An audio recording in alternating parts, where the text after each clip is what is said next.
BHU counselling में spot round का announcement हो चुका है। इसका मतलब कि आपका फिजिकल वेरिफिकेशन का भी डेट आ गया है। जिन बच्चों को एडमिशन ऑलरेडी मिल चुका है या सीट अपग्रेड हो गई है, उन बच्चों के लिए भी डेट रिलीज हो गई है कि कब आपको बीएचयू आना है। और जब आप फिजिकल वेरिफिकेशन के लिए आएंगे तो यहां पे आपके डॉक्यूमेंट वेरीफाई किए जाते हैं। तो मैं आपको इस वीडियो में लिस्ट ऑफ डॉक्यूमेंट्स बताने वाला हूं जो आपके फिजिकल वेरिफिकेशन में लगेगा, या वो डॉक्यूमेंट्स जो आपको बीएचयू के लिए नीडेड है काउंसलिंग प्रोसेस के लिए। स्पॉट राउंड अप्लाई करेंगे तो भी ये डॉक्यूमेंट्स आपको नीडेड पड़ेंगे। ठीक है, तो देखिए सबसे पहली बात है कि 13 से 14 तारीख 2 दिन का समय दिया गया फिजिकल रिपोर्टिंग का। अब फिजिकल रिपोर्टिंग में क्या होता है कि एक अभी अभी तक पिछले सालों तक एक एडमिट कार्ड रिलीज होता है। मतलब जो आप जब फाइनल फ्रीज हो जाएगा ऑटोमेटिक आपका, या फ्रीज करेंगे तो आपके पोर्टल पे एक एडमिट कार्ड टाइप का रिलीज होता है, और उसमें लिखा होता है डेट कि इस डेट पे आपको इस फैकल्टी में, जिस भी आप फैकल्टी में एनरोल्ड होंगे, वहां के आपको डीन ऑफिस पे या वहां के लेक्चर थिएटर कॉम्प्लेक्स में आपको जाना है अपने डॉक्यूमेंट्स की लिस्ट लेके। ठीक है, वो पेज प्रिंट कराते हैं और आप लेके यहां पे आ जाते हैं। उसके साथ ही क्या क्या डॉक्यूमेंट आपको लगता है, तो देखिए बीएचयू ने फिजिकल वेरिफिकेशन में आपको बताया था कि जब आपका एडमिशन हो गया तो पहली चीज तो आपको अपनी फीस की स्लिप लानी है कि जो आपने पेमेंट करा है, तो फीस रिसिप्ट वहां पे देखिए अभी भी आपको दिखेगा, वहां से आपको प्रिंट करके जो भी आपने पेमेंट का प्रूफ है वो आपको प्रूफ का पेमेंट के प्रूफ को प्रिंट करा के ले आना है। ठीक है, दूसरी चीज बाद में जब फ्रीज हो जाएगा तो आपका अलॉटमेंट लेटर कह लीजिए या एडमिट कार्ड कर लीजिए जो आएगा वो चाहिए। ठीक है, अब ये सब अगर आपके पोर्टल पे अगर नहीं दिख रहा है तो 14-13 से पहले तक दिख जाएगा, बेचैन मत हो जाइएगा। ठीक है ना। तीसरी चीज क्या लगने वाली है, जब यहां पे आप आएंगे तो आपको एक फॉर्म दिया जाएगा जिसको कहते हैं डोजियर फॉर्म। ठीक है ना, वो बीएचयू में ही मिलेगा आपको। आप आएंगे तो आपके फैकल्टी में फ्री ऑफ कॉस्ट वहां देते हैं। ठीक है ना, हम कोशिश करेंगे खोज के पिछले साल के डोजियर फॉर्म को यहाँ पे डिस्क्रिप्शन में टैग कर देंगे, या आपको टेलीग्राम पे डाल देंगे, उसको चेक कर लीजिएगा। ठीक है, प्रिंट करा के आप ला भी सकते हो। उसको 3 फॉर्म भरने होते हैं उसके। ठीक है ना, और जो जिनको हॉस्टल्स नहीं मिलता है उनको 4 फॉर्म भरने होते हैं। ठीक है, और वो डोजियर फॉर्म होते हैं सेम, एक ही फॉर्म होते हैं जिसमें आपको डिटेल अपनी भरनी होती है। आपको उसी के 4 कॉपी भरने होते हैं और भर के वहां जमा करने होते हैं। तो फीस रिसिप्ट, डोजियर फॉर्म जो कि वहां आपको मिलेगा, डिस्क्रिप्शन में हम उसका लिंक भी डाल देंगे।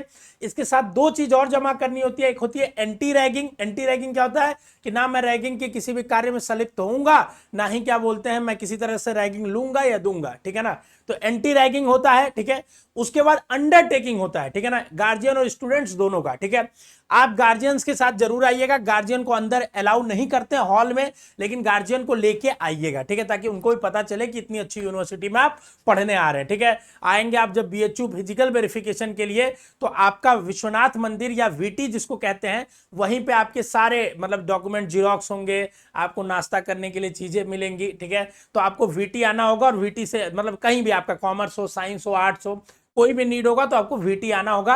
आप किसी भी ऑटो वाले से किसी से पूछ के वीटी आ सकते हैं, वहां से अपना जीरोक्स करा सकते हैं, सारी चीजें करा सकते हैं। फोटो लेके आइएगा, फोटो क्योंकि बीएचयू के अंदर नहीं बनता है। ठीक है ना, तो आप फोटो लेके आइएगा। बाकी डॉक्यूमेंट की लिस्ट देखिए यहाँ पे जो दी हुई है इसके ऑफिशियल, वही मैं आपको बता देता हूं। ठीक है ना, पहली चीज क्या होगा कि आपको फोटो लेके आना है। दूसरा 12th की मार्कशीट और सर्टिफिकेट। ठीक है ना, कई स्टेट बोर्ड में, जैसे महाराष्ट्र जैसे स्टेट बोर्ड में सर्टिफिकेट और मार्कशीट अलग अलग होता है, तो दोनों आपको लेके आना होगा। जैसे यूपी बोर्ड सीबीएसई बोर्ड में एक ही में होता है, लिखा होता है उसमें मार्कशीट कम सर्टिफिकेट, तो वो आपको 12th और 10th का लेके आना है। ठीक है ना, उसके बाद कैटेगरी सर्टिफिकेट जो रिसेंट आपने बनवाया था, जो आपका डॉक्यूमेंट वेरिफिकेशन में, जब आपका डॉक्यूमेंट वेरिफिकेशन हुआ काउंसलिंग में, तो जिसको ओके हुआ वही कैटेगरी सर्टिफिकेट ओरिजिनल लेके आना है। और एक काम करिएगा, सारे डॉक्यूमेंट्स के ओरिजिनल के साथ साथ 2 कॉपी फोटो कॉपी भी लेके आइएगा।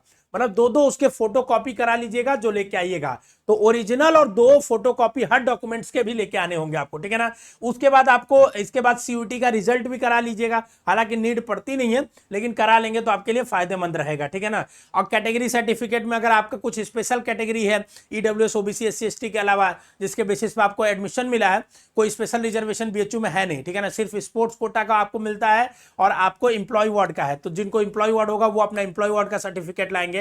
अदरवाइज जो भी आपकी कैटेगरी है वो आपको सर्टिफिकेट लेटेस्ट लेके आना है। ठीक है ना, किसी तरह का डोमिसाइल और किसी तरह की कोई सर्टिफिकेट की निवास प्रमाण पत्र की नीड नहीं पड़ती है। ट्रांसफर सर्टिफिकेट टीसी आपके स्कूल से मिलता है, कैरेक्टर सर्टिफिकेट स्कूल से मिलता है, वो दोनों लेके आना होता है।